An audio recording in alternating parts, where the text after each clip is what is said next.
El matrimonio y la familia. El matrimonio fue establecido por Dios en el Edén y confirmado por Jesús para que fuera una unión para toda la vida entre un hombre y una mujer en amante compañerismo. Para el cristiano, el matrimonio es un compromiso con Dios y con el cónyuge y debería celebrarse solamente entre un hombre y una mujer que participan de la misma fe.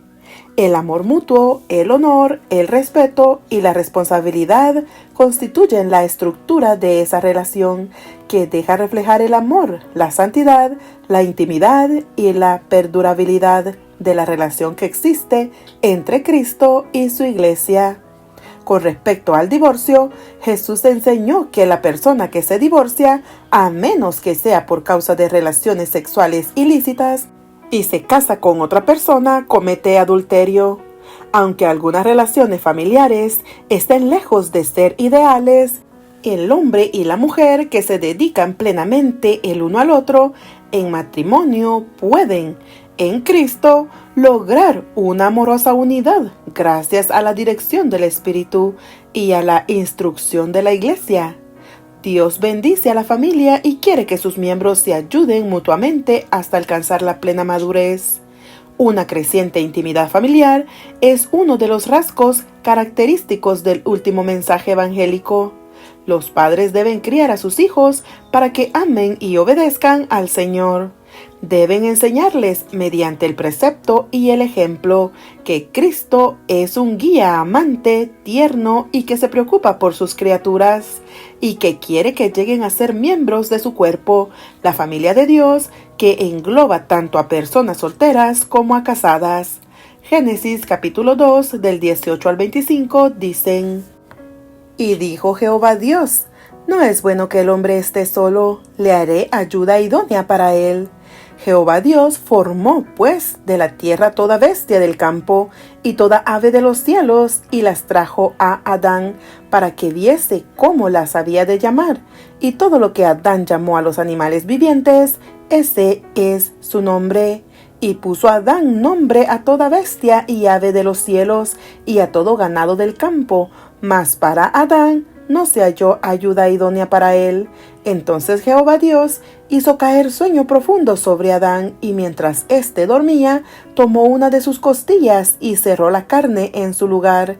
Y de la costilla que Jehová Dios tomó del hombre, hizo una mujer y la trajo al hombre.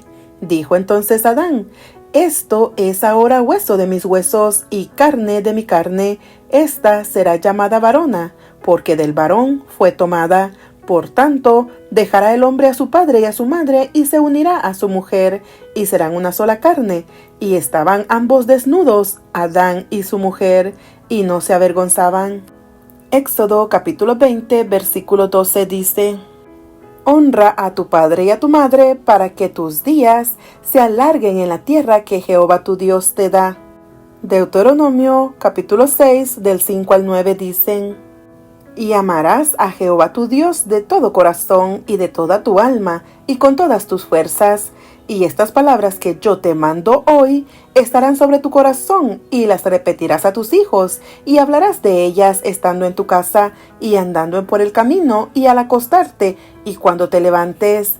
Y las atarás como una señal en tu mano, y estarán como frontales entre tus ojos, y las escribirás en los postes de tu casa y en tus puertas.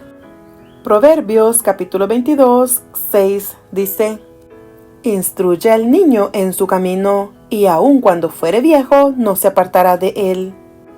Malaquías capítulo 4 versículos 5 y 6 dicen: He aquí yo os envío el profeta Elías antes que venga el día de Jehová, grande y terrible. Él hará volver el corazón de los padres hacia los hijos, y el corazón de los hijos hacia los padres, no sea que yo venga y hiera la tierra con maldición.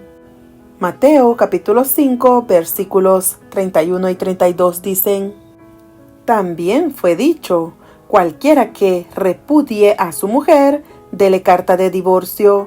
Pero yo os digo que el que repudia a su mujer, a no ser por causa de fornicación, hace que ella adultere, y el que se casa con la repudiada, comete adulterio. capítulo 19, versículos del 3 al 9 y el 12 dicen: Entonces vinieron a él los fariseos, tentándole y diciéndole: ¿Es lícito al hombre repudiar a su mujer por cualquier causa? Él respondiendo les dijo: ¿No habéis leído que el que los hizo al principio, varón y hembra, los hizo? Y dijo: Por esto el hombre dejará padre y madre y se unirá a su mujer, y los dos serán una sola carne. Así que no son ya más dos, sino una sola carne. Por tanto, lo que Dios juntó, no lo separe el hombre. Le dijeron: ¿Por qué pues mandó Moisés a dar carta de divorcio y repudiarla? Él les dijo: Por la dureza de vuestro corazón, Moisés os permitió repudiar a vuestras mujeres, mas al principio no fue así. Y yo os digo que cualquiera que repudia a su mujer, salvo por causa de fornicación, y se casa con otra, adultera, y el que se casa con la repudiada, adultera. Pues hay eunucos que nacieron así del vientre de su madre, y hay eunucos que son hechos eunucos por los hombres, y hay eunucos que asimismo se hicieron eunucos por causa del reino de los cielos. El que sea capaz de recibir esto, que lo reciba. Marcos capítulo 10, versículos 11 y 12 dicen: Y les dijo: Cualquiera que repudia a su mujer y se casa con otra, comete adulterio contra ella. Y si la mujer repudia a su marido y se casa con otro, comete adulterio. Juan capítulo 2, del 1 al 11 dicen: Al tercer día se hicieron unas bodas en Caná de Galilea, y estaba allí la madre de Jesús, y fueron también invitados a las bodas Jesús y sus discípulos. Y faltando el vino, la madre de Jesús le dijo: ¿No tienen vino? Jesús le dijo: ¿Qué tienes conmigo, mujer? Aún no ha venido mi hora. Su madre dijo a los que servían: Haced todo lo que os dijere. Y estaban allí 6 tinajas de piedra para agua, conforme al rito de la purificación de los judíos, en cada una de las cuales cabían 2 o 3 cántaros. Jesús les dijo: Llenad estas tinajas de agua, y las llenaron hasta arriba. Entonces les dijo: Sacad ahora y llevadlo al maestresala. Y se lo llevaron. Cuando el maestresala probó el agua hecha vino, sin saber él de dónde era, aunque lo sabían los sirvientes que habían sacado el agua, llamó al esposo y le dijo: Todo hombre sirve primero el buen vino, y cuando ya han bebido mucho, entonces el inferior, mas tú has reservado el buen vino hasta ahora. Este principio de señales hizo Jesús en Caná de Galilea, y manifestó su gloria, y sus discípulos creyeron en él. Primera de Corintios capítulo 7, 7 y 10 y 11 dicen: Quisiera más bien que todos los hombres fuesen como yo, pero cada uno tiene su propio don de Dios, uno a la verdad de un modo y otro de otro. Pero a los que están unidos en matrimonio, mando, no yo, sino el Señor, que la mujer no se separe del marido.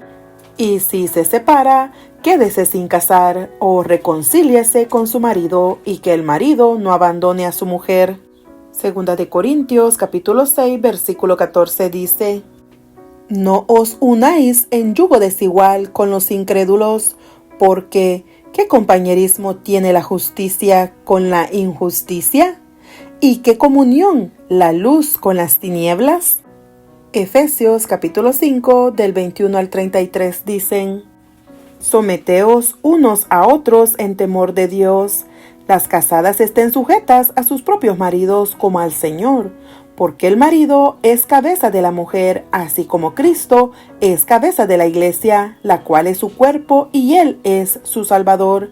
Así que, como la iglesia está sujeta a Cristo, así también las casadas lo estén a sus maridos en todo.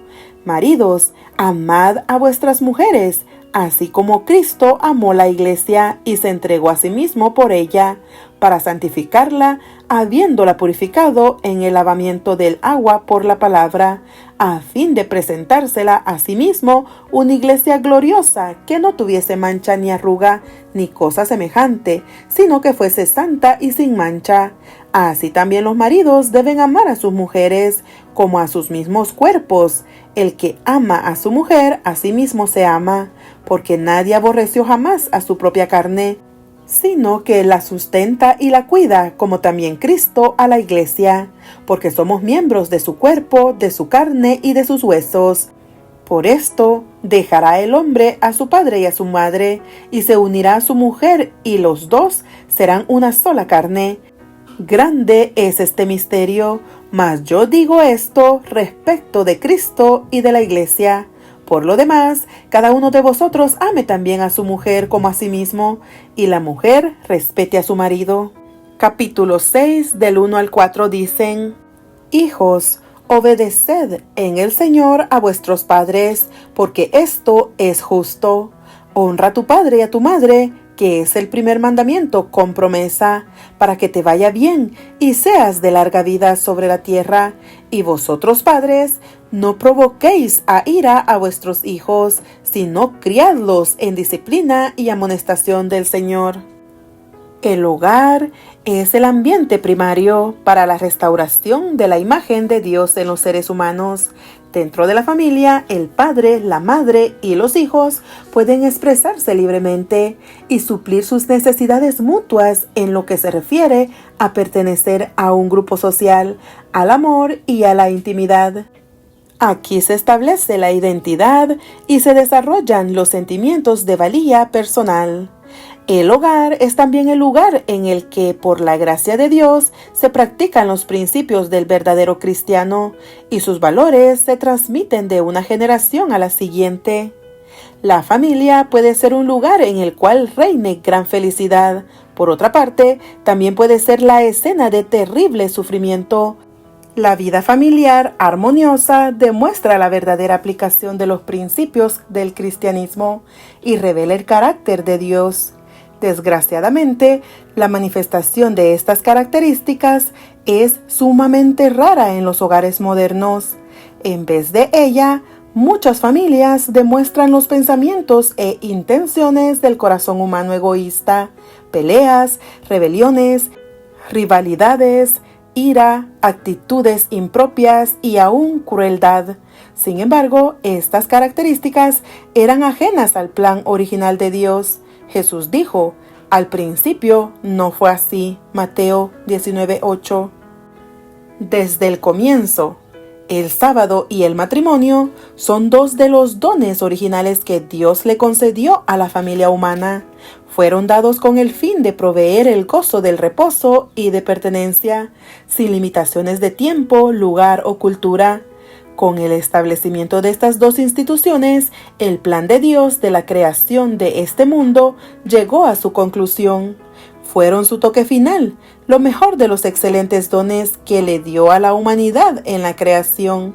Al establecer el sábado, Dios les concedió a los seres humanos un tiempo de reposo y renovación, una ocasión para gozar de comunión con Él.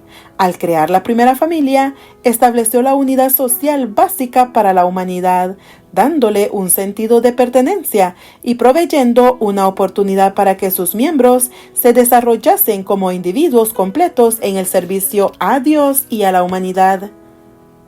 El varón y la mujer hechos a imagen de Dios. En Génesis capítulo 1, 26 y 27 se describe la forma en que Dios creó a los seres humanos que habitarían este mundo. Entonces dijo Dios: hagamos al hombre a nuestra imagen, conforme a nuestra semejanza. Y creó Dios al hombre a su imagen. A imagen de Dios lo creó, varón y hembra los creó. El término hombre se usa aquí tanto en hebreo como en español, en el sentido genérico, tal como sucede más de 500 veces en otros lugares del Antiguo Testamento. Este término incluye tanto al varón como a la mujer. El texto deja en claro que No se trataba de que el varón fuese creado a la imagen de Dios y la mujer a la imagen del varón. Por el contrario, ambos fueron hechos a la imagen de Dios. Tal como el Padre, el Hijo y el Espíritu Santo son Dios, el varón y la mujer juntos comprenden el hombre. Y a semejanza de la Trinidad, si bien el hombre y la mujer han de ser uno en unidad, no son la misma cosa en lo que se refiere a su función. Son iguales en su ser y su valía, pero no son idénticos en persona. Ver Juan capítulo 10, 30 y 1 de Corintios capítulo 11, 3. Sus rasgos físicos se complementan y sus funciones cooperan mutuamente. Ambos géneros son buenos, Génesis 1:31, y también lo son sus papeles diferentes. La familia y el hogar están fundados sobre la realidad de la diferenciación sexual. Dios podría haber propagado la vida en el mundo sin crear varón y hembra, como se demuestra en la reproducción asexual de ciertas formas de vida animal. Pero Dios creó dos individuos idénticos en la forma y las características generales, pero cada uno de los cuales contenía en sí mismo algo que en el otro faltaba y necesitaba complementación. Un mundo hecho exclusivamente de miembros de cualquiera de los dos sexos no estaría completo. La verdadera satisfacción puede existir únicamente en una sociedad que envuelve miembros tanto masculinos como femeninos. Aquí no se cuestiona la igualdad, por cuanto ambos son esenciales. Durante su primer día, Adán, el primogénito y por lo tanto la cabeza de la raza humana, se dio cuenta de que no había otro ser como él. Mas para Adán no se halló ayuda idónea para él. Génesis 2:20. Dios ya lo sabía, pues había dicho: no es bueno que el hombre esté solo, le haré ayuda idónea para él. Génesis 2:18. La palabra hebrea neged, que aquí se traduce idónea, es un sustantivo que está relacionado con la preposición que significa estar delante, frente a, opuesto a, correspondiente a alguien o algo. En este caso, la persona que había de estar frente a Adán y debía complementarlo y corresponder a él como su contraparte. Así pues, Dios hizo caer sueño profundo sobre Adán, y mientras éste dormía, tomó una de sus costillas y cerró la carne en su lugar. Y de la costilla que Jehová Dios tomó del hombre, hizo una mujer y la trajo al hombre. Génesis 2, 21-22. Al despertar, Adán reconoció enseguida la relación estrecha e íntima que este acto específico de la creación haría posible. Exclamó: «Esto es ahora hueso de mis huesos y carne de mi carne. Esta será llamada varona, porque del varón fue tomada». Génesis 2:23. Ver también 1 de Corintios 11:8. El matrimonio. De la diversidad del varón y de la mujer, Dios produjo orden y unidad. Ese primer viernes de la historia, el Creador celebró el primer matrimonio, uniendo a esas dos personas que eran el epítome de su imagen, para hacer de ellas una. Y desde entonces, el matrimonio ha constituido el fundamento de la familia y de la sociedad. La Escritura describe el matrimonio como un acto decisivo que comprende tanto una unión como una desvinculación. Según la disposición divina, dejará el hombre a su padre y a su madre, y se unirá a su mujer, y serán una sola carne. Génesis 2:24. Número 1. El abandono de relaciones anteriores. Para la relación matrimonial, es vital que se dejen atrás las relaciones primarias anteriores. La relación del matrimonio debe tener primacía sobre la relación existente entre padre e hijos. En este sentido, el acto de dejar nuestra relación con nuestros padres nos permite unirnos el uno al otro. Sin este proceso, no existe un fundamento firme para el matrimonio. Número 2. La unión. El término hebreo que se traduce como unión viene de una palabra que significa pegar, asegurar, unir, aferrarse a algo. Como sustantivo, incluso se lo puede usar para designar el acto de soldar o unir metales. Isaías 41:7. La unión íntima y la fortaleza que se obtienen de esta técnica ilustran la naturaleza de la unión que debe existir en el matrimonio. Cualquier intento de quebrantar esta unión produce heridas en los individuos unidos de forma tan íntima. El que este vínculo humano sea estrechísimo también se enfatiza por el hecho de que el mismo verbo se usa para expresar el vínculo que debe existir entre Dios y su pueblo. A Jehová tu Dios temerás, a Él servirás, a Él te adherirás, y solamente en su nombre jurarás. Deuteronomio 10:20. Número 3. Un pacto. En la Escritura, este compromiso por el cual se unen los individuos en matrimonio está descrito como un pacto, término que se usa para describir el acuerdo más solemne y obligatorio que aparezca en la palabra de Dios. Malaquías 2:14, Proverbios 2:16-17. La relación que existe entre el esposo y la esposa debe modelarse de acuerdo con el pacto eterno que Dios ha celebrado con su pueblo, la Iglesia. Efesios 5:21-33. Su compromiso mutuo debe exhibir la fidelidad y perseverancia que caracterizan el pacto de Dios. Salmo 89:34 y Lamentaciones 3:23. Dios, la familia y los amigos de la pareja, así como la comunidad, son testigos del pacto que los integrantes de esa pareja realizan entre sí. Ese pacto es ratificado en el cielo, por lo tanto, lo que Dios juntó, no lo separe el hombre. Mateo 19:6. La pareja cristiana comprende que, al contraer matrimonio, han pactado ser fieles el uno al otro por el resto de su vida. Número 4. Una sola carne. El acto de dejar la relación con los padres y hacer un pacto de unión resulta en un vínculo que es un misterio. He aquí la unidad en su sentido más completo.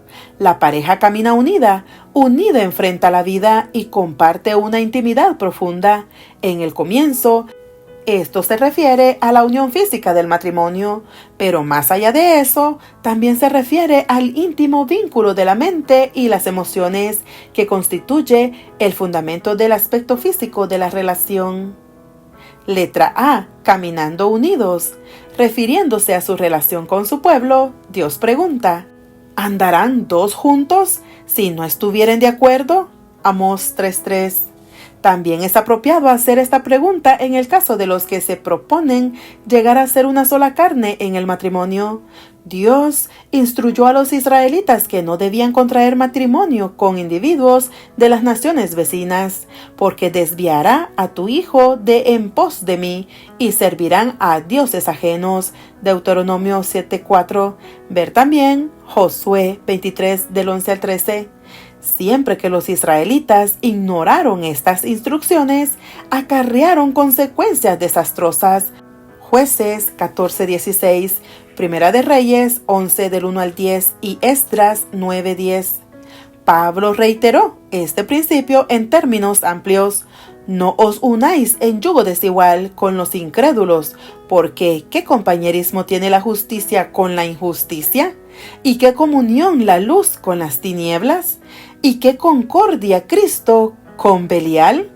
¿O qué parte el creyente con el incrédulo? ¿Y qué acuerdo hay entre el templo de Dios y los ídolos?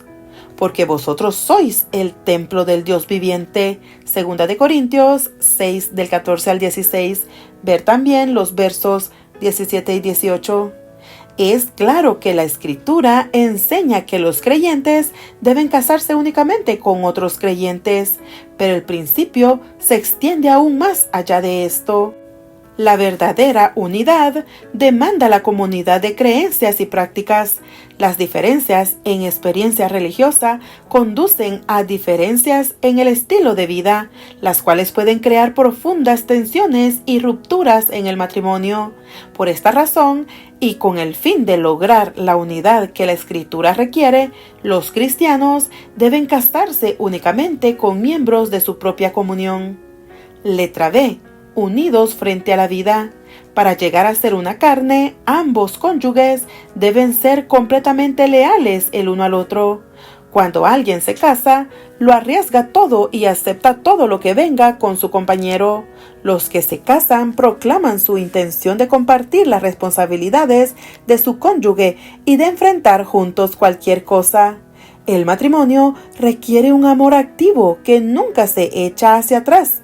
Dos personas comparten todo lo que poseen, no solo sus cuerpos y sus posesiones materiales, sino también sus pensamientos y sentimientos, su gozo y sufrimiento, sus esperanzas y temores, sus éxitos y fracasos.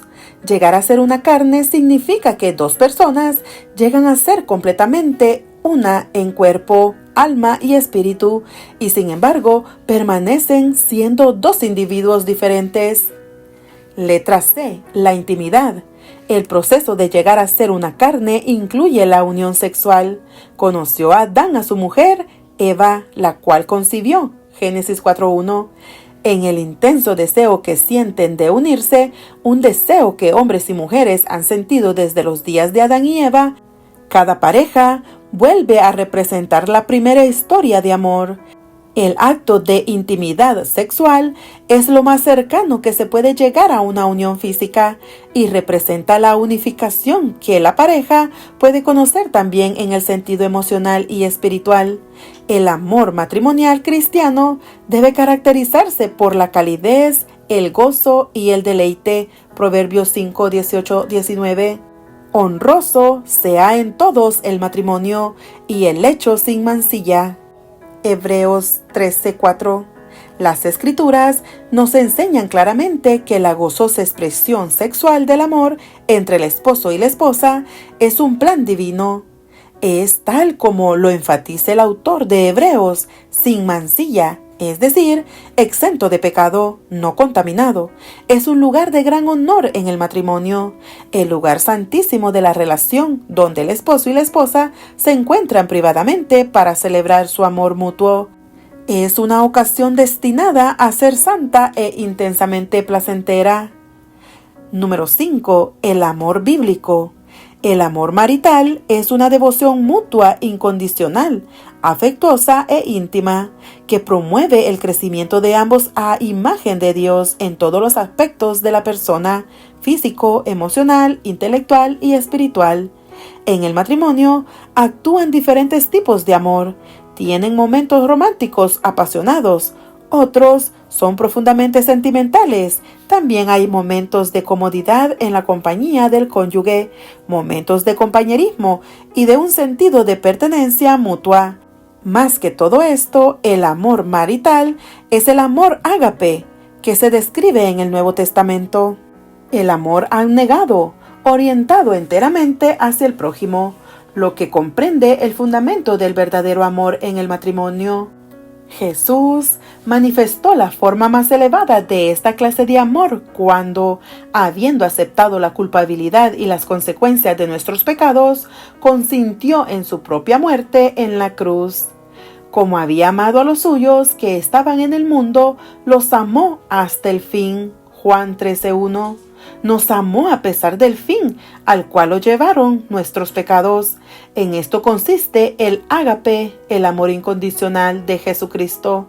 Al describir este amor, Pablo dijo: el amor es sufrido, es benigno, el amor no tiene envidia, el amor no es jactancioso, no se envanece, no hace nada indebido, no busca lo suyo, no se irrita, no guarda rencor, no se goza de la injusticia, mas se goza de la verdad. Todo lo sufre, todo lo cree, todo lo espera, todo lo soporta. El amor nunca deja de ser. 1 Corintios 13, del 4 al 8.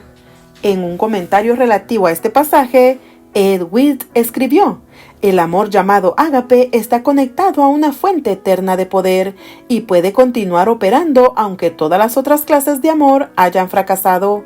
Ama y no le importan las consecuencias, no importa cuán indigna de amor sea la otra persona. El ágape continúa fluyendo. El ágape es tan incondicional como el amor que Dios siente por nosotros. Es una actitud mental basada en una elección deliberada de la voluntad. Número 6. la responsabilidad espiritual individual.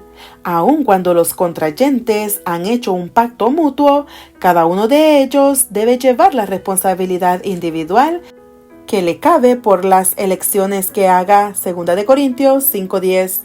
Aceptar esta responsabilidad significa que nunca culparán a otro por lo que ellos mismos han hecho. También deben aceptar la responsabilidad de su propio crecimiento espiritual. Ninguno puede confiar en la fortaleza espiritual del otro. Sin embargo, por otra parte, la relación individual que cada uno de ellos mantiene con Dios puede servir como fuente de fortaleza y apoyo para su cónyuge. Los efectos que la caída tuvo en el matrimonio.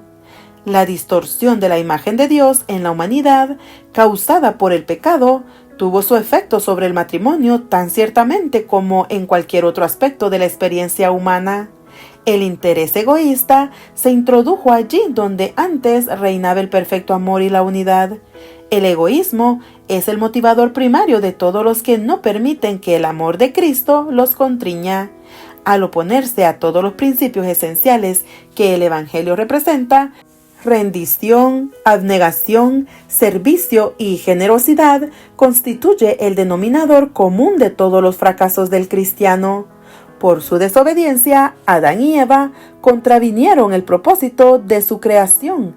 Antes de pecar, habían vivido en plena libertad ante Dios. Después, en vez de salir gozosos a recibirlo, se escondieron de él, temerosos, intentando ocultar la verdad acerca de sí mismos y negando la responsabilidad que les cabía por sus acciones. Saturados de una profunda culpabilidad que sus racionalizaciones no podían borrar, no pudieron soportar la mirada de Dios y la presencia de los santos ángeles. Desde entonces, esta evasión y los constantes intentos de autojustificación han sido el modelo común de toda relación entre los hombres y Dios. El temor que impulsó a la primera pareja a esconderse no solo distorsionó su relación con Dios, sino también sus relaciones mutuas. Cuando Dios los interrogó, ambos procuraron protegerse a sí mismos a expensas del otro. Sus acusaciones dan evidencia de la trágica destrucción de la relación de amor que Dios había establecido en la creación. Después de la caída, Dios le dijo a la mujer: «Tu deseo será para tu marido y él se enseñoreará de ti». Génesis 3:16. Dios se proponía que este principio, el cual no modificaba la igualdad básica del hombre y la mujer, beneficiara tanto a la primera pareja como a los matrimonios futuros. Desgraciadamente, este principio se vio sometido a distorsiones. Desde ese tiempo, el dominio por medio del poder, la manipulación y la destrucción de la individualidad ha caracterizado al matrimonio a través de las edades, y el egocentrismo ha producido una grave escasez de aceptación y aprecio mutuos. La esencia del cristianismo consiste en vivir en la armonía abnegada que caracterizaba al matrimonio antes de la caída, la cual destruyó esta armonía. Los afectos del esposo y la esposa deben contribuir a su mutua felicidad. Cada uno debe cultivar la felicidad del otro. Deben funcionarse hasta ser uno solo, y sin embargo, ninguno de ellos debe perder su propia individualidad, la cual pertenece a Dios. Desviaciones del ideal de Dios. La poligamia, la práctica en la cual una persona mantiene varios cónyuges, es contraria a la unidad y unión que Dios estableció con el primer matrimonio en el Edén. En la poligamia o la poliandria no hay tal cosa como dejar de lado a todos los demás. Si bien es cierto que la Escritura describe matrimonios polígamos como una realidad cultural de los tiempos de los patriarcas, su descripción muestra claramente que esos matrimonios no lograron alcanzar el ideal divino. Las diversas unidades secundarias dentro de esos matrimonios se vieron enredadas en luchas por el poder, amargos resentimientos y separaciones. Ver Génesis 16, 29, del 16 al 30, 24, etc. y en el uso de los hijos como armas emocionales para herir a otros miembros de la familia. El matrimonio monógamo les provee a los contrayentes un sentido de pertenencia que fortalece su intimidad y su unificación. Se dan cuenta de que su relación es única y que nadie más puede compartir lo que ellos hacen. La relación monógama es la que refleja con la mayor claridad la relación que existe entre Cristo y su iglesia, así como la que debe existir entre el individuo y su Dios. La fornicación y el adulterio. El pensamiento y la práctica contemporáneos se burlan de los compromisos permanentes en los cuales ambos esposos se mantienen sexualmente fieles el uno al otro hasta la muerte. Pero la Escritura considera que cualesquiera relaciones sexuales fuera del matrimonio constituyen pecado. El séptimo mandamiento permanece válido y sin ser modificado. No cometerás adulterio, Éxodo 20:14. Ningún elemento modificador se menciona aquí. Este mandamiento es un principio que guarda celosamente la relación matrimonial. Todo peso del concepto bíblico relativo a la fornicación y al adulterio se opone a la tolerancia de tales actividades entre adultos que consienten, típica de nuestros días. Numerosos pasajes, tanto del Antiguo Testamento como del Nuevo, condenan dichas prácticas. Levíticos 20 del 10 al 12, Proverbios 6 del 24 al 32, 7 del 6 al 27, Primera de Corintios 6, 9, 13, 18, Gálatas capítulo 5, versículo 19, Efesios capítulo 5, versículo 3, Primera de Tesalonicenses capítulo 4, versículo 3. Esta clase de uniones pueden tener efectos sumamente abarcadores y perdurables. Defraudan al compañero legítimo y pueden causarle daños físicos, emocionales, financieros, legales y sociales. Perjudican al resto de la familia y si hay hijos, son especialmente dañinas para ellos. Estas uniones pueden dar como resultados la transmisión de enfermedades venéreas, contagio del virus del SIDA y el nacimiento de bebés ilegítimos. Además, la nube de falsedades y deshonestidad que se cierne sobre estas situaciones destruye de tal modo la confianza que ésta pueda no verse jamás restaurada. Por lo tanto, aún al margen de los mandatos bíblicos en contra de estas formas de inmoralidad, la cadena de tristes consecuencias que resultan debiera proveer una amonestación ampliamente suficiente en contra de dichas prácticas. Los pensamientos impuros. El pecado no consiste únicamente en el acto exterior, más bien comienza como un asunto del corazón, que penetra profundamente en los pensamientos. Si las fuentes están contaminadas, no se puede esperar que los ríos sean limpios. Jesús vio que el depósito interior de la mente motiva la conducta humana, porque del corazón salen los malos pensamientos, los homicidios, los adulterios, las fornicaciones, los hurtos, los falsos testimonios, las blasfemias. Mateo 15:19. De este modo, vinculó el acto de infidelidad sexual con los pensamientos y las emociones. Oísteis que fue dicho, no cometerás adulterio, pero yo os digo que cualquiera que mira a una mujer para codiciarla, ya adulteró con ella en su corazón. Mateo 5, 27, 28. Se ha desarrollado toda una industria con el fin de obtener ganancias que dependen de la imaginación pervertida. Las películas y las obras sensuales que se producen no tienen lugar en la vida cristiana. No solo animan a establecer relaciones ilícitas, sino también reducen a los hombres y a las mujeres al nivel de meros objetos sexuales, distorsionando así el significado básico de la sexualidad y oscureciendo la imagen de Dios. Se requiere de los cristianos que tengan pensamientos puros y vivan vidas puras, porque se están preparando para vivir en una sociedad pura por toda la eternidad. El incesto. Algunos padres cruzan el límite que marca la expresión correcta de afecto para con sus hijos y, en consecuencia, se permiten entrar en intimidades físicas y emocionales con ellos.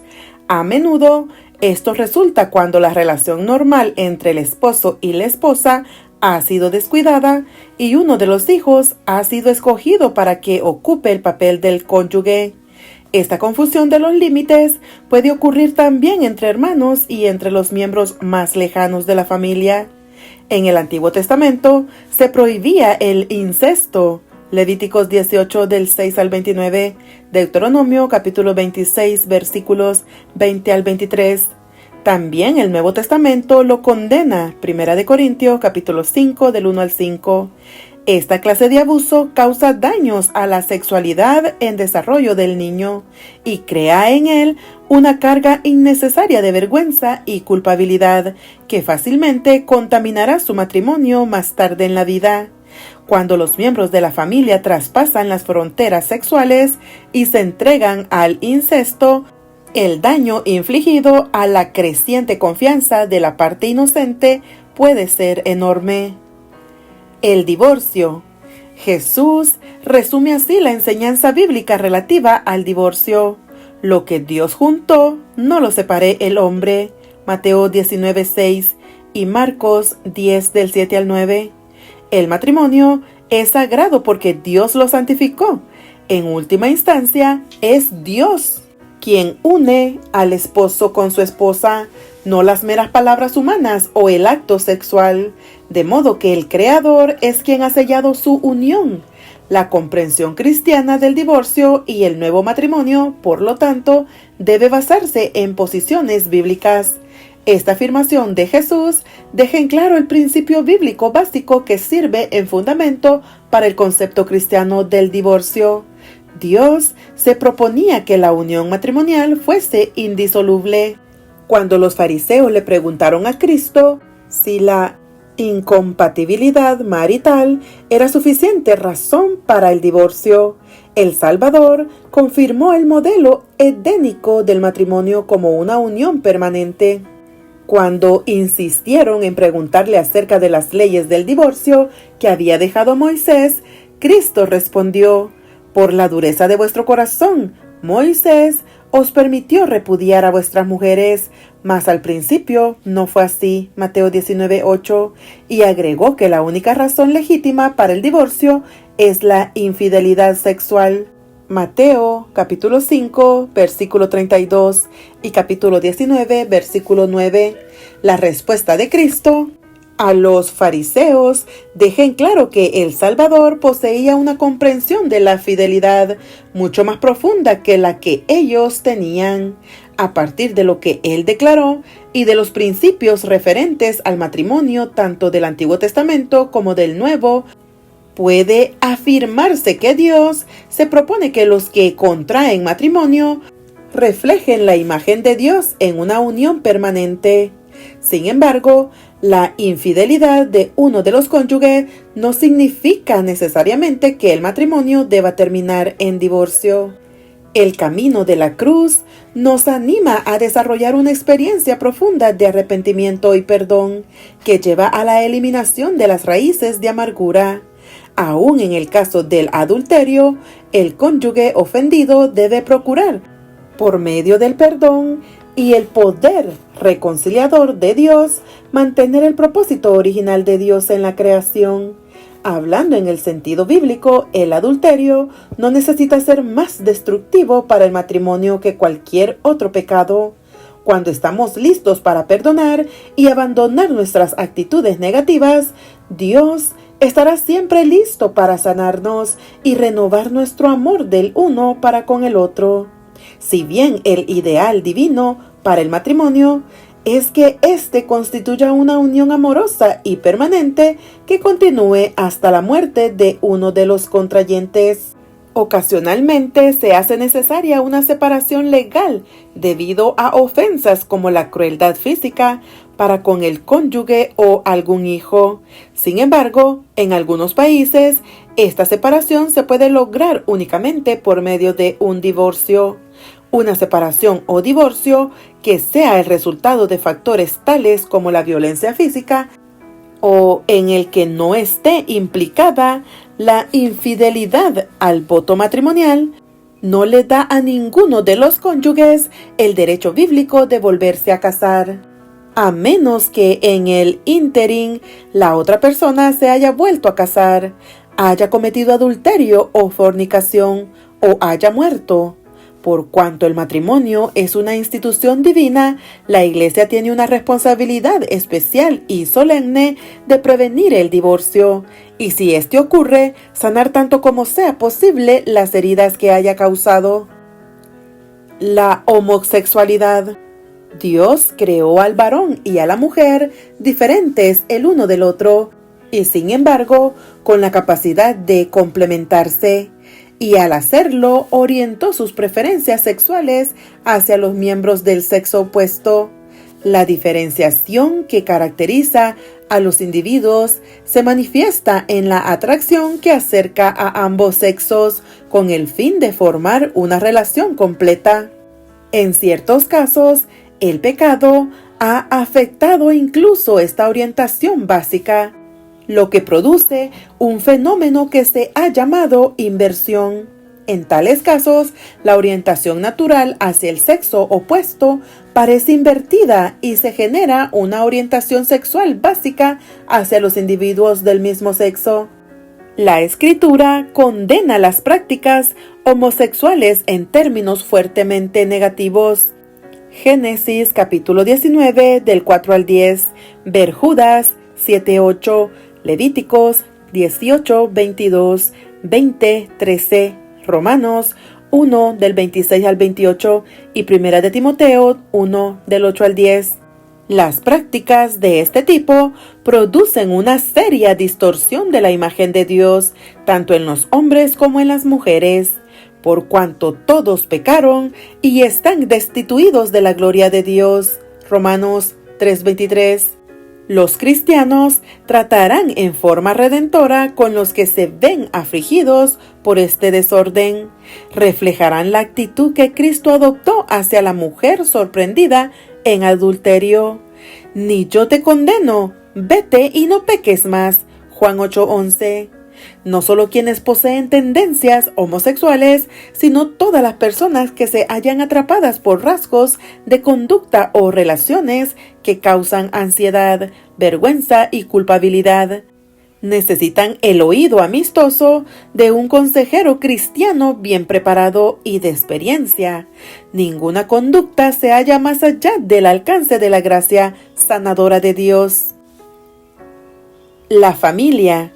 Después que Dios creó a nuestros primeros padres, les concedió dominio sobre el mundo. Génesis 1:26 y 2:15. Formaron la primera familia y la primera iglesia y marcaron el comienzo de la sociedad. De esta manera, la sociedad fue construida sobre la institución del matrimonio y la familia. Por cuanto Adán y Eva eran los únicos habitantes humanos del mundo, Dios les ordenó: fructificad y multiplicaos, llenad la tierra y sojuzgadla. Génesis 1:28. Tal como lo indican las estadísticas de la población mundial, ya no hay un planeta que clama por ser llenado y subyugado, pero las parejas cristianas que deciden traer hijos al mundo todavía tienen la obligación de criarlos en disciplina y amonestación del Señor. Efesios 6:4. Antes que los cónyuges adopten este curso de acción, deben considerar el ideal que Dios tiene para la familia. Los padres. El padre. La Sagrada Escritura le ha asignado al esposo y padre la responsabilidad de ser cabeza del hogar, así como sacerdote en él. Colosenses 3 del 18 al 21 y Primera de Pedro 3, 1 al 8. El padre se convierte así en un tipo de Cristo, la cabeza de la iglesia, porque el marido es cabeza de la mujer, así como Cristo es cabeza de la iglesia, la cual es su cuerpo y Él es su Salvador. Así que, como la iglesia está sujeta a Cristo, así también las casadas lo estén a sus maridos en todo.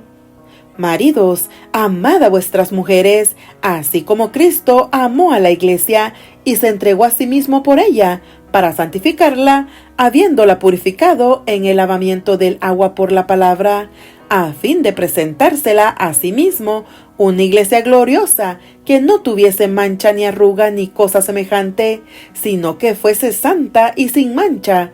Así también los maridos deben amar a sus mujeres como a sus mismos cuerpos. El que ama a su mujer, a sí mismo se ama. Efesios 5 del 23 al 28. Tal como Cristo conduce a la iglesia, el esposo y la esposa deben saber renunciar a sus gustos, pero la palabra de Dios da la preferencia al criterio del esposo cuando no se trata de un asunto de conciencia. Al mismo tiempo, tiene la responsabilidad de tratar la individualidad de su esposa con el máximo respeto. Así como Cristo demostró un gobierno lleno de bondad y fue a la cruz en calidad de siervo, del mismo modo el esposo debe dirigir con sacrificio. La regla de Cristo es una regla de sabiduría y amor, y cuando los esposos cumplen sus obligaciones para con sus esposas, usan su autoridad con la misma ternura que Cristo usa para con la iglesia. Como el Espíritu de Cristo controla al esposo, la sujeción de la esposa resultará en reposo y beneficio, ya que él requerirá de ella únicamente lo que sea para bien, y del mismo modo como Cristo requiere sumisión de parte de la iglesia. Que los que ocupan el cargo de esposos estudien las palabras de Cristo, no para descubrir cuán completa debe ser la sumisión de la esposa, sino cómo él puede poseer la mente de Cristo y ser purificado, refinado y preparado para ser el Señor de su hogar. Como sacerdote de la familia, a la manera de Abraham, el padre reunirá a su familia en torno a sí al comienzo del día y los entregará al cuidado del Señor. En la tarde los dirigirá en alabanza y agradecimiento por las bendiciones derramadas sobre ellos. Este culto familiar será el vínculo entre Dios y la familia, el tiempo que le da a Dios prioridad en el círculo familiar. El padre sabio dedica tiempo a sus hijos. De él y la forma en que se relaciona con el resto de la familia, los niños pueden aprender muchas lecciones, tales como respeto y amor por su madre, amor a Dios, la importancia de la oración, el amor por los demás, la forma correcta de trabajar, la modestia y el amor por la naturaleza y por las cosas que Dios ha hecho. Pero si el padre nunca está en casa, el niño se ve privado de este privilegio y gozo. La madre. En este mundo, la maternidad es lo que más se acerca a estar en sociedad con Dios. Al rey en su trono no le incumbe una obra superior a la de la madre. Ella es la reina de su familia. A ella le toca modelar el carácter de sus hijos, a fin de que sean idóneos para la vida superior e inmortal. Un ángel no podría pedir una misión más elevada, porque mientras realiza esta obra, la madre está sirviendo a Dios. Percátese del valor de su obra y vístase de toda la armadura de Dios, a fin de resistir a la tentación de conformarse con la norma del mundo. Ella obra para este tiempo y para la eternidad. Algún miembro de la familia debe aceptar la responsabilidad primordial en la formación del carácter de los hijos. La conducción del niño no puede ser dejada al azar o ser delegada en manos ajenas, puesto que nadie tiene para con un niño la misma actitud que sus padres. Dios creó a la madre con la capacidad de llevar al hijo a su propio seno, de amamantarlo y de prodigarle amoroso cuidado. Excepto por las circunstancias extenuantes de severas cargas financieras o de no contar con un cónyuge, si la madre está dispuesta a aceptarlo, tiene el privilegio especialísimo de permanecer todo el día junto a sus hijos. Puede gozar al trabajar con el Creador, formando sus caracteres para la eternidad. En una relación, alguien necesita considerar la familia como una carrera. La adopción de la carrera debe ser una madre y esposa. Es una obra extremadamente rara en el mundo de hoy y una tarea muy desafiante. ¿Se trata de un esfuerzo malgastado? ¿Un trabajo sin reconocimiento? ¿Una esclavitud sin dignidad? No, una posibilidad sumamente entusiasmadora de rechazar la marea, de salvar la especie, de afectar la historia, de hacer algo que se sienta y se oiga en círculos cada vez más amplios. En los tiempos del Antiguo Testamento, el nombre de un individuo comunicaba una corta declaración acerca de la persona que lo llevaba. Eva recibió su nombre después de la caída, Génesis 3:20, por cuanto había de convertirse en la madre de todos los seres humanos. Su nombre, Chawá, deriva de la palabra que denota viviente, hebreo chai. Refleja la extraordinaria posición de honor que ella ocupó en la historia de la raza humana. Tal como la procreación no era el derecho único y exclusivo de Adán o de Eva, tampoco lo era la paternidad. Esta última debía ser también una responsabilidad compartida, y así debería serlo en nuestros días, no solo en la procreación de los hijos, sino también en la responsabilidad de criarlos. Tanto el padre como la madre tienen ciertas responsabilidades, las cuales deben ser cumplidas como para el Señor. He aquí, herencia de Jehová son los hijos, cosa de estima el fruto del vientre. Salmo 127:3. Los hijos, una prioridad. Fuera de su compromiso con el Señor y con sus cónyuges, los padres no tienen responsabilidad mayor que la que deben a los hijos que han traído al mundo. Es necesario que coloquen los intereses de sus hijos antes de su propio progreso y comodidad. Los hijos no eligieron venir al mundo y debe dárseles el mejor comienzo posible en la vida, por cuanto las influencias prenatales afectan en forma vital la salud espiritual, mental y física. El proceso de darle prioridad al bienestar del niño debe comenzar antes de su nacimiento. El amor. El amor de los padres debe ser incondicional y estar dispuesto al sacrificio, aun cuando nunca sea cabalmente devuelto. Los hijos lo necesitan para desarrollar una imagen positiva de sí mismos y salud emocional en su vida. Los niños que tienen que ganarse el amor de los padres o que se sienten rechazados y sin importancia, procurarán recibir, como sustituto del amor, la atención de sus padres, buscarán obtenerla a través de conductas indeseables que pueden arraigarse profundamente y hacerse habituales. Los niños que se sienten seguros en el amor de sus padres serán capaces de hacer un lugar para el prójimo en su vida. Puede enseñarles a dar como a recibir y a comprender que hay una razón para existir más allá de sí mismos. A medida que los niños se desarrollan, pueden aprender a glorificar a Dios. La entrega. Los padres cristianos deben dedicar a sus hijos al servicio de Dios tan pronto en su vida como les sea posible. Las congregaciones adventistas del séptimo día proveen para tales dedicaciones una ceremonia sencilla en la cual, ante la congregación, los padres presentan sus hijos a Dios en oración, de manera muy semejante a la forma en que José y María presentaron al niño Jesús ante el Señor en el templo. Lucas 2, del 22 al 39. De este modo, el niño comienza la vida como parte de una familia espiritual extendida. Los miembros de la congregación participan en el desarrollo social y espiritual del pequeño como hijo de Dios y miembro del cuerpo de Cristo. En este servicio, los padres también se dedican ellos mismos para educar al niño en los caminos del Señor, con el fin de que en él se forme la imagen de Dios.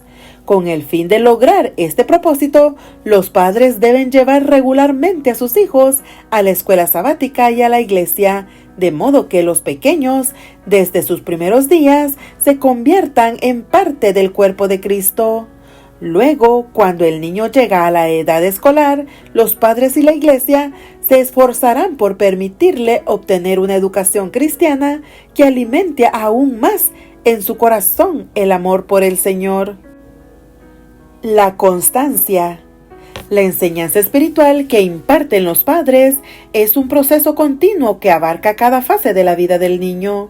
Y estas palabras que yo te mando hoy estarán sobre tu corazón y las repetirás a tus hijos y hablarás de ellas estando en tu casa y andando por el camino y al acostarte y cuando te levantes. Y las atarás como una señal en tu mano y estarán como frontales entre tus ojos y las escribirás en los postes de tu casa y en tus puertas. Deuteronomio capítulo 6 del 7 al 9 y capítulo 11, 18. Todos los aspectos de la atmósfera del hogar influyen en el niño. Los padres no deben promover la espiritualidad únicamente a través del culto familiar. Deben establecer la atmósfera espiritual por medio de su continua confianza en Jesús. Deben manifestarlo en su estilo de vida, su vestimenta y aún en las decoraciones del hogar. Para el crecimiento cristiano del niño, es esencial que llegue a conocer a Dios como un Padre amante. El aprendizaje de la obediencia. Instruya al niño en su camino y aun cuando fuere viejo, no se apartará de él. Proverbios 22:6. ¿Qué abarca esta instrucción? La disciplina implica mucho más que el castigo. Por lo general, el castigo se enfoca en lo pasado, pero la disciplina mira hacia el futuro. La disciplina es un proceso de discipulado en el cual los hijos se convierten en aprendices de los padres para absorber de ellos su preparación, su conducción y su ejemplo. Significa enseñar importantes principios tales como la lealtad, la verdad, la equidad, la coherencia, la paciencia, el orden, la misericordia, la generosidad y el trabajo. Cuando los niños aprenden temprano a obedecer a sus padres en forma implícita, la autoridad no les causa problemas en la vida. Pero es importante también el tipo de obediencia que se aprende. La verdadera obediencia no sucede simplemente como respuesta a un requerimiento, sino porque surge desde adentro. El secreto de esta clase de obediencia radica en el nuevo nacimiento. El hombre que trata de guardar los mandamientos de Dios solo por un sentido de obligación, porque se le exige que lo haga, nunca entrará en el gozo de la obediencia. Él no obedece. La verdadera obediencia es la manifestación exterior de un principio interior. Surge del amor de la justicia, del amor de la ley de Dios. La esencia de toda justicia es la lealtad a nuestro Redentor. Esto nos inducirá a hacer lo recto porque es recto, porque hacer lo recto es agradable a Dios. La socialización y el desarrollo del lenguaje. En el seno de la familia, donde los niños reciben la educación social que los capacita para ser miembros de la raza humana, con todas las responsabilidades y privilegios que ese proceso implica, la socialización es el proceso por el cual los niños desarrollan la experiencia básica que les permite funcionar en la sociedad. El lenguaje, con todos sus matices de comunicación, es una de las primeras capacidades que el niño desarrolla. Por lo tanto, el lenguaje que se usa en el hogar necesita ser cuidadosamente evaluado, de manera que revele el carácter de Dios.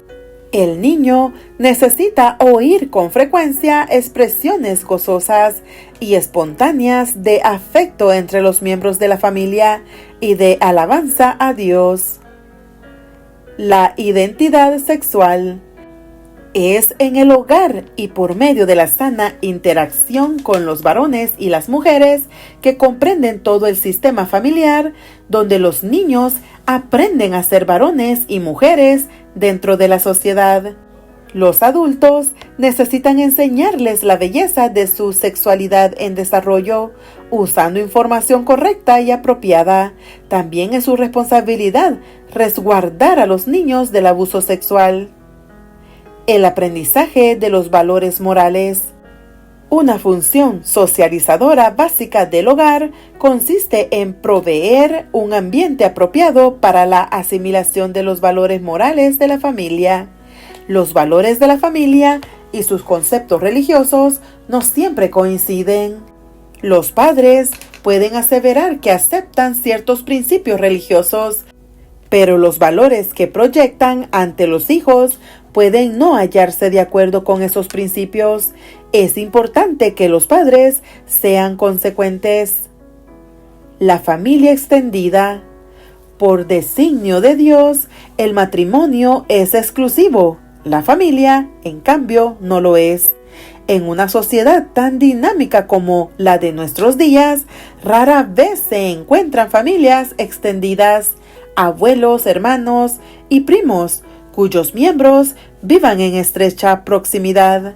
La familia de la iglesia puede ayudar a los que están lejos de sus parientes o que no los poseen para que mantengan un verdadero sentido de su valor personal y de pertenencia.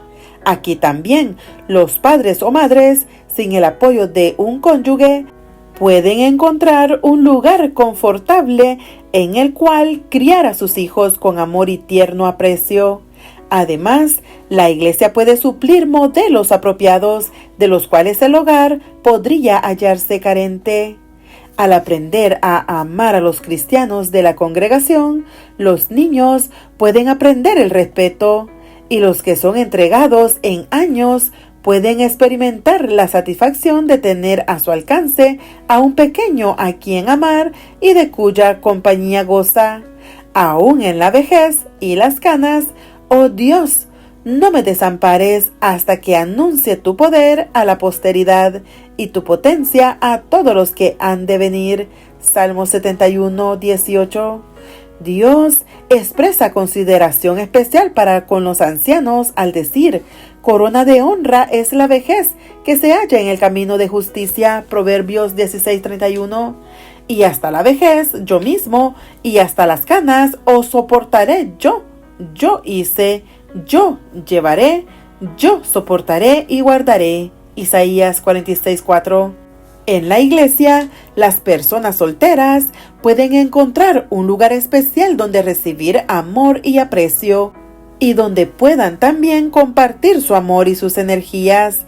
A través del ministerio de la iglesia pueden llegar a convencerse del cuidado y el amor que Dios tiene para con ellos. Con amor eterno te he amado, por tanto te prolongué mi misericordia. Jeremías 31:3. Forma parte de la religión pura el proporcionar cuidado especial a los necesitados. Santiago 1:27, Éxodo 22:22, Deuteronomio 24:16 y capítulo 26 y versículo 12, Proverbios 23:10, Isaías 1:17. A la familia de la iglesia se le concede una oportunidad especial de proveer un refugio, un lugar al cual pertenezcan los que no tienen familia. Pueden rodear a cada miembro e incluirlo en la unidad especial que Cristo describió como la marca básica del cristianismo. Juan capítulo 17 del 20 al 23. Promesa de reforma. Por cuanto la familia constituye el alma misma de la iglesia y la sociedad, la familia cristiana será el instrumento de ganar a sus miembros para el Señor y de mantenerlos en la fe. Los últimos versículos del Antiguo Testamento constituyen una profecía de lo que sucederá antes que vuelva el Señor. He aquí yo os envío al profeta Elías antes que venga el día de Jehová, grande y terrible. Él hará volver el corazón de los padres hacia los hijos y el corazón de los hijos hacia los padres. Malaquías 4, 5 y 6. Mientras que, por una parte, muchas fuerzas contemporáneas intentan arrancar a los miembros del círculo familiar, Dios hace, por su parte, un llamado a reunirse, a solidificar los vínculos, a convertir y a restaurar. Y las familias que responden a su llamado poseerán una fortaleza que revelará verdadero cristianismo. Las iglesias compuestas de estas familias crecerán. Sus hijos no abandonarán la congregación, presentarán con claridad ante el mundo la imagen de Dios. Dale like y suscríbete. Que Dios te bendiga.